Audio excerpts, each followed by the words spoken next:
En cuanto a el cruce de la filosofía y la poesía en Juan Laurentino Ortiz, hay muchísimo para decir. Yo lo primero que quiero decir es que yo creo que filosofía y poesía dialogan desde los orígenes.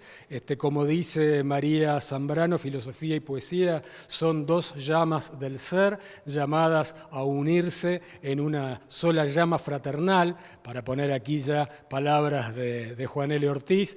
Y el trabajo para mí fue muy conmovedor y me causó un gran entusiasmo, que entusiasmo significa etimológicamente justamente estar lleno de los dioses, que creo que es algo que le gustaría a Ortiz, porque me produjo un gran entusiasmo la maravilla de la poesía de Ortiz y poder encontrar que había efectivamente vínculos y articulaciones con el discurso filosófico, con la historia de la filosofía. Por otra parte, no es novedoso esto. Hay un gran filósofo argentino, cordobés, Oscar del Barco, que ha trabajado fuertemente esta dimensión, este cruce entre filosofía y poesía, particularmente en la obra de Ortiz. Y aquí sí me interesa subrayar algo, que es que, desgraciadamente, Ortiz todavía es poco conocido, es un poeta fundamental, según Juan José Saer, el gran poeta argentino del siglo XX, sin duda uno de los grandes poetas de la lengua castellana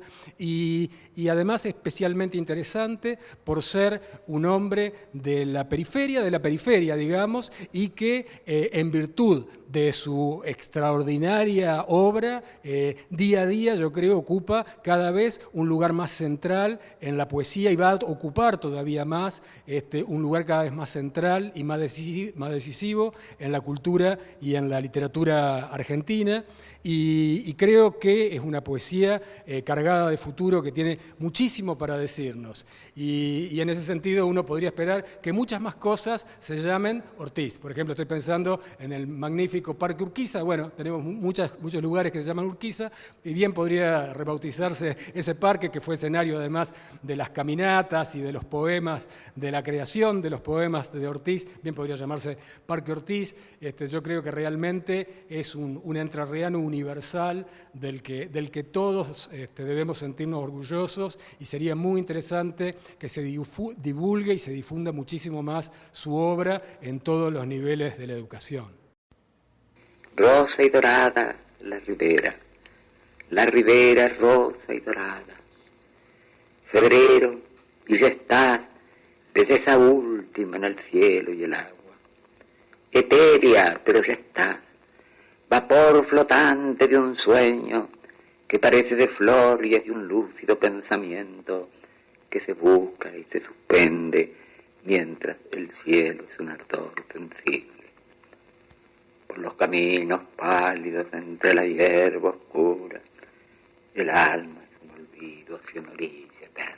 Ortiz es uno de los que han tenido esta capacidad que Roberto Fernández Retamar, en un texto maravilloso que se llama Todo Calibán, propone como una gran cuestión de la cultura latinoamericana, que es la capacidad que nosotros ya venimos ejerciendo de canibalizar, en el sentido metafórico, de ser capaces de tomar todo lo que viene de las más diversas tradiciones. Ortiz supo comulgar con lo más elegido de la poesía simbolista francesa, de los simbolistas belgas, hasta de la poesía china, y todo ese influjo de la cultura universal lo pasó por Puerto Ruiz, lo pasó por su río, lo pasó por el aura del sauce y lo cribó en su propio espíritu, en su propia tierra y en su propia palabra, y pudo darle a eso una forma absolutamente singular y trascendente. Y me parece que también en ese sentido enseña un camino político, cultural, estético, ¿no?, en el que nosotros como latinoamericanos, que somos justamente de la periferia y que hemos sido víctimas de la colonialidad del saber y del poder, somos capaces de recuperar todas esas tradiciones y esas herencias y resignificarlas y darles un sentido nuestro propio y superador.